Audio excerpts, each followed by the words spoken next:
الحمدللہ رب العالمین والعاقبۃ للمتقین والصلاۃ والسلام علی رسولہ الکریم اما بعد۔ باتیں بنی اسرائیل کے واقعات کے تعلق سے چل رہی ہیں۔ حدیث نمبر ہے 3461۔ عن عبداللہ بن عمر رضی اللہ عنہ ان نبی صلی اللہ علیہ وسلم قال۔ عبداللہ بن عمر رضی اللہ عنہ سے روایت ہے، وہ نبی کریم صلی اللہ علیہ وسلم کے حوالے سے بیان کرتے ہیں کہ آپ صلی اللہ علیہ وسلم نے ارشاد فرمایا، بلغوا انی ولو آیا، کہ لوگوں میری جانب سے پہنچا دو اگرچہ ایک ہی آیت کیوں نہ ہو، یعنی جو باتیں تم مجھ سے سنو اس کو دوسرے تک پہنچاؤ۔ اسلام ایک مذہب ہے جس کے اندر منظم زندگی گزارنے کا پورا سسٹم ہے، سلیقہ ہے۔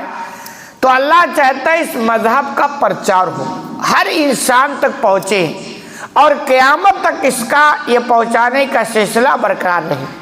تو آپ نے صحابہ کے ذریعہ یہ پیغام پہنچائی کہ جو باتیں تم مجھ سے سنو اس کو دوسرے تک پہنچاؤ، چاہے معمولی ایک ہی آیت، یعنی تھوڑی ہی بات کیوں نہ ہو، معمولی سی کوئی بات ہو، چھوٹی ہی کوئی بات کیوں نہ ہو، اسے دوسرے تک پہنچاؤ، پھر وہ دوسرا کیا کرے، اس کو اور آگے پہنچائے۔ یہ سلسلہ برقرار رہنا چاہیے۔ یہ آپ صلی اللہ علیہ وسلم نے بیان کیا، صحابہ نے اس کو سمجھا اور ان کی محنتوں کا نتیجہ ہے کہ الحمدللہ نبی کریم صلی اللہ علیہ وسلم کی باتیں دنیا میں پہنچی اور پھیلی ہیں۔ تو ہماری بھی یہ ذمہ داری بنتی ہے کہ جو بات ہم سیکھیں، سنیں نبی کی بات، اللہ کی بات، اس کو کیا کریں، دوسروں تک پہنچائیں۔ ہم کہتے ہیں نہ ہم سیکھیں گے نہ سکھائیں گے، نہ سنیں گے نہ سنائیں گے، سب سے آسان طریقہ ہے۔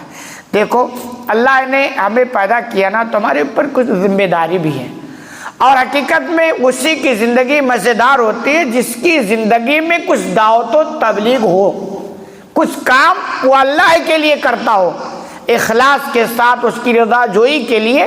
تو کبھی ٹائم نکال کر باتیں سنیں، سیکھیں اور ان کو دوسرے تک پہنچائیں۔ ہمارے یہاں ایک مزاج بن چکا ہے کہ یہ سنانے کا کام، پہنچانے کا کام، سکھانے کا کام، کوئی غلط کام دیکھے روکنے کا کام صرف امام صاحب کا ہے، مولانا جی کا ہے، ہمارا کام نہیں۔ کبھی کیا ہوتا ہے، کوئی بھی مسئلہ ہو، مولانا صاحب ایسا ہو رہا ویسا ہو رہا، ٹھیک ہے، تو اب مولانا صاحب کے پاس اتنی طاقت تو نہیں ہے کہ گھر گھر جا کر کے روکیں گے یا پولیس کا استعمال کریں گے۔ سوال ہے مولانا صاحب کے پاس جو طاقت ہے بولنے کا، سمجھانے کا، وہ کرتے ہیں۔ کبھی اپنے سے پوچھو کہ یہ جو برائی ہو رہی اس کے تعلق سے ہمارا کیا ہے، بھئی ہم کیا کر رہے ہیں۔ ہر ایک کی ذمہ داری بنتی ہے نا کہ بھئی اس برائی کے خلاف یا کوئی بھلائی اس کو پہنچانے کے لیے ہماری کیا کوشش ہے۔ اپنے آپ سے بھی سوال کریں، کیونکہ اللہ ہر ایک سے پوچھے گا جس کے سامنے جو کچھ ہو رہا ہو۔ تو آپ نے فرمایا یہ تبلیغ کا بہت بہترین طریقہ کہ جو سنو اس کو دوسرے تک پہنچاؤ۔ وَحَدِّثُوا عَن بنی اسرائیل وَلَا حَرَج، اور بنی اسرائیل کے واقعات کو بیان کرو، اس میں کوئی حرج نہیں۔ یعنی کہنا یہ چاہتے ہیں کہ جو باتیں میں نے بنی اسرائیل کے حوالے سے بیان کر دی تو وہ صحیح واقع ہیں، اسے بھی لوگوں کو بیان کرو، کیونکہ واقعات سے نصیحت ملتا ہے، عبرت ملتی ہے۔ قرآن آپ پڑھیں، جگہ جگہ واقعات، وہ کیا سابق قوموں کے واقعات ہے نا، مثال ہیں، واقعات ہیں، اس سے باتیں بھی لوگوں کے سمجھ میں آتی ہیں اور عبرت بھی لوگ لیتے ہیں۔ تو آپ نے فرمایا کہ بنی اسرائیل کے واقعے بیان کرو، کوئی حرج کی بات نہیں، اور یہ بات بنی اسرائیل کے تعلق سے چل رہی ہے۔ شرط ہے کہ واقعہ صحیح ہو۔ صحیح ہونے کا مطلب کہ نبی نے یا اللہ نے اس کو بیان کر دیا ہو، تو اس کا مطلب وہ صحیح ہے، اور اگر وہاں سے حوالہ نہیں ملتا تو اس کی کوئی گارنٹی نہیں۔ آپ جب کسی دوسرے حوالے سے بیان کریں جس کی تصدیق نہ اللہ سے ہو نہ رسول سے ہو، تو پتہ نہیں صحیح ہے کہ غلط ہے۔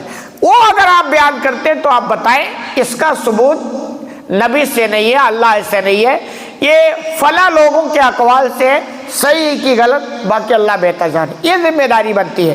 تو جو واقعے بنی اسرائیل کے جو ثابت ہو گئے ہیں، اللہ کے رسول نے بیان کر دیا، اللہ نے بیان کر دیا، تو اس کو بیان کرنے میں کوئی حرج نہیں ہے۔ اور آگے اس سے جوڑ کر کے آپ نے فرمایا وَمَنْ كَذَبَ عَلَيَّ مُتَعَمِّدًا فَلْيَتَبَوَّأْ مَقْعَدَهُ مِنَ النَّارِ، کہ جو میری جانب کوئی جھوٹ بات منسوب کر دے تو اپنا ٹھکانہ وہ جہنم بنا لے۔ یعنی یہ کہ بھئی ہو سکتا ہے نا کوئی بندہ کھڑا ہوا اور جھوٹ جھوٹ کے بول دے کہ اللہ کے رسول نے یہ بیان کیا، اللہ کے رسول نے یہ بیان کیا، فلاں واقعہ اللہ کے رسول نے بیان کیا، اور حقیقت جو ہے کہ اللہ کے رسول بیان ہی نہ کی ہو، کہ یہ جھوٹ بات نبی کی جانب منسوب ہو رہی ہے نا۔ تو آپ نے ڈرایا کہ جس نے بھی جان بوجھ کر، ایک ہو گیا انجانے میں، نہ جاننے کی وجہ سے، پتہ نہیں تھا، وہ ایک الگ بیٹا ہے، لیکن بال ارادہ پلاننگ کے ساتھ جس نے نبی کی جانب جھوٹ بات منسوب کر دی، اس کے تعلق سے آپ نے فرمایا کہ وہ اپنا ٹھکانہ جہنم بنا لے۔ یہ اصل میں ہے کہ اسلام میں ملاوٹ کو یا حدیث میں ملاوٹ کو روکنے کا ایک زبردست طریقہ ہے، اور حقیقت یہ ہے کہ جتنا مضبوط سسٹم اور طریقے سے اسلام ہم تک پہنچا نا، کسی اور قوم اور مذہب والوں کے پاس ان کا مذہب، ان کا دین اس طریقے سے نہیں پہنچا۔ قرآن کتنا مضبوط ہے، 1400 سال ہو گیا، اللہ نے گارنٹی لی، الحمدللہ آج بھی ویسا ہی محفوظ ہے۔ ایسی محفوظ کتاب کسی کے پاس نہیں۔ نبی کریم صلی اللہ علیہ وسلم کی باتیں حدیث کی شکل میں 1400 سال، حالانکہ قرآن کے خلاف بھی بہت سازشیں ہوئی لیکن سارے ناکام ہو گئے، اللہ نے محفوظ رکھا۔ حدیث کے تعلق سے بھی بہت ساری پلاننگ ہوئی گڑبڑ کرنے کی، لیکن اتنا مضبوط سسٹم آپ دیکھیں گے تو حیران رہ جائیں گے۔